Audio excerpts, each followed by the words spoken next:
Hey guys, सबसे पहले आप सभी को हैप्पी मदर्स डे।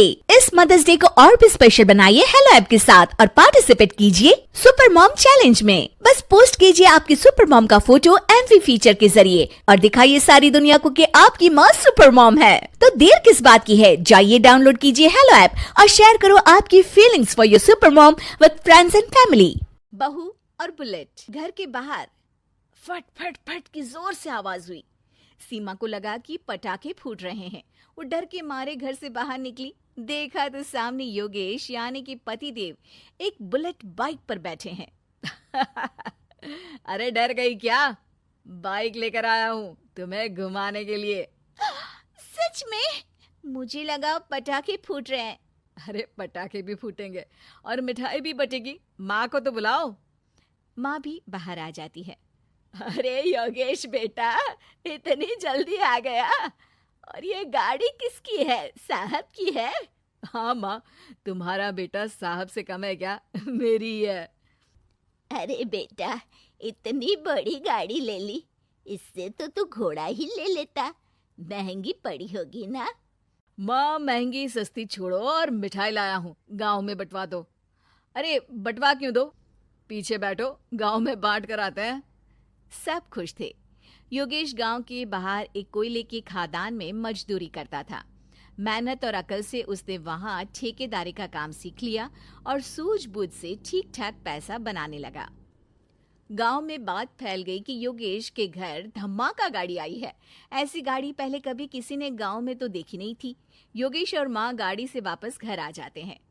बेटा, बाबूजी ऊपर से देख रहे होंगे और आशीर्वाद भी दे रहे होंगे तुझे। वो होते तो उनको भी घुमाता माँ। पूरे गांव में नाच नाच के मिठाई बांटने जाते। जैसे मैंने नाच नाच के बांटी थी जब वो अपने लिए एक साइकिल लेकर आए थे। बस बस, बाबूजी दो बात भी सुनाते कि फटफट वाली फटफटी ले आया। सीमा आगे कहती है, अपने लिए तो ये गाड़ी ले आए और मेरे लिए? अरे ये गाड़ी तुम्हारे लिए ही तो है। पक्का मेरे लिए है? अरे पक्का तुम्हारे लिए है। अगली सुबह जब योगेश सो रहा होता है तो उसे बाहर से गाड़ी की आवाज आती है। वो घबराकर चिल्लाता है, चोर चोर, मेरी गाड़ी ले जा रहा है, चोर चोर। माँ भी जागती है और योगेश के साथ दरवाजे की तरफ भागती है। जैसे ही दोनों बाहर निकलते हैं तो देखते हैं कि सीमा गाड़ी चला रही है। अरे बहू, नाक कटवाओगी क्या? ये क्या कर रही हो? अरे गिर जाओगी, ये क्या कर रही हो तुम? सीमा गाड़ी को रोक कर कहती है, सारे गांव में घुमा लाई, कहीं नहीं गिरी। क्या?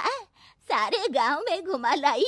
अरे लोग क्या कहेंगे बहू, सोचा क्या एक बार? यही कहेंगे कि कितनी अच्छी गाड़ी है। अरे तुम्हारे बारे में। हाँ, कहेंगे ना कि देखो कितनी अच्छी गाड़ी पर बैठी है। बहू गाड़ी रखकर योगेश और सासू माँ के पास जाती है। तुमने कब गाड़ी चलाना सीखा? हमारे बाबूजी के पास पुरानी स्कूटर थी, सीख ली। फिर स्कूल में एक मास्टर जी भी ऐसी ही गाड़ी लेकर आते थे, उन्होंने सिखा दी। हाँ, स्कूल के मास्टर आजकल यही सब तो सिखा रहे हैं। पढ़ाई का कुछ सिखाते तो कुछ भला होता। अरे बहू, अब गाड़ी मत चलाना। हमारे परिवार में कभी किसी औरत ने पीछे से आगे की सीट पे आने की हिम्मत नहीं की है। तुम भी मत करना, समझी? जी समझ गई माँ जी। सीमा सास की बात सुनकर चुपचाप रसोई में जाकर उदास होकर खाना पकाने लगती है। सास सुबह सुबह मंदिर से पूजा करके लौट रही होती है। तभी उसे दो औरतें रोक लेती हैं और कहती हैं, अरे बहू को थोड़े अच्छे लक्षण भी सिखा दो। गाड़ी चलाने निकली थी, गांव की मर्यादा का कोई ख्याल नहीं है। वही तो। अरे पैसे आने लगे हैं तो क्या मतलब कि किसी रीति रिवाज को नहीं मानोगे? अरे समाज में रहना है तो समाज के ढंग से ही रहना पड़ता है। अरे लाज भी नहीं आई बहू को? चूल्हे चौके से निकलकर सीधे गाड़ी लेकर चौराहे चबूतरे नाप लिए, फट फट फट करते हुए। अरे कुछ कह देना उसे। अरे ये क्या कहेगी, बूढ़ी सास है, इनकी थोड़ी ना चलती होगी घर में।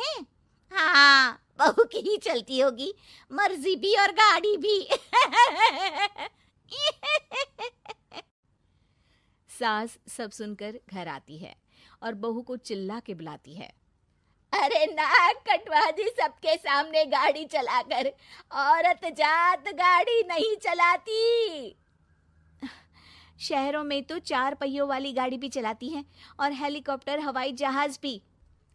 शहर में थोड़ी ना रहती हो मैडम साहिबा। आज के बाद गाड़ी से ही नहीं, यूं भी निकलना बंद तुम्हारा घर से। माँ सही कह रही है, कहीं भी जाना हो तो मुझे बता देना, मैं लेकर चलूंगा। आज माँ को तुम्हारे कारण कितनी बातें सुननी पड़ी। इतना कहते हुए योगेश वहां से चला जाता है। बारिश की वजह से कारखाने के रोड पर कीचड़ रहता है, इसीलिए योगेश गाड़ी घर रख कर जाता है और किसी से लिफ्ट लेकर कारखाने पहुंचता है ताकि नई गाड़ी गंदी ना हो। लेकिन शाम को इतनी तेज बारिश होती है कि उसे वापस आने का कोई साधन ही नहीं मिलता। बारिश बढ़ती जाती है, रात के 11 बज जाते हैं। रास्ते में एक नदी का ब्रिज है, अगर उस पर पानी आ गया तो योगेश कारखाने में ही फंस जाएगा। पूरी रात भूखे प्यासे बितानी पड़ेगी। घना अंधेरा, बिजली की कड़कड़ाहट और तेज बारिश। राजेश डर भी रहा था, ठंड से कांप भी रहा था। तभी उसे रोड से आती हुई एक रोशनी दिखती है। वो देखता है कि उसके सामने एक बाइक आकर खड़ी हुई है। वो ऊपर वाले को धन्यवाद देकर उस बाइक वाले आदमी की तरफ बढ़ता है, पर पास जाकर देखता है तो भौचक्का रह जाता है। सीमा, तुम यहाँ इतनी बारिश में गाड़ी पर? पहले बैठो तो, नदी ब्रिज पे आ जाएगी तो जाना मुश्किल हो जाएगा। योगेश गाड़ी के पीछे बैठता है। सीमा गाड़ी चला रही है।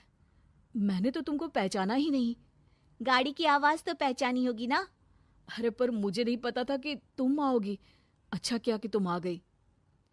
माँ नहीं आने दे रही थी, पर हमेशा पति पत्नी की रक्षा थोड़ी ना करेगा, पत्नी को भी तो करनी चाहिए। योगेश को सुबह अपने किए पर पछतावा होता है। उसकी आंख में आंसू आ गए जो बारिश की बूंदों में बह गए थे। उसके बाद सीमा को सास ने और योगेश ने खुशी खुशी समाज की सीमा लांघने की मंजूरी दे दी। अब वो जहां भी जाती फट फट फट गाड़ी पे ही जाती।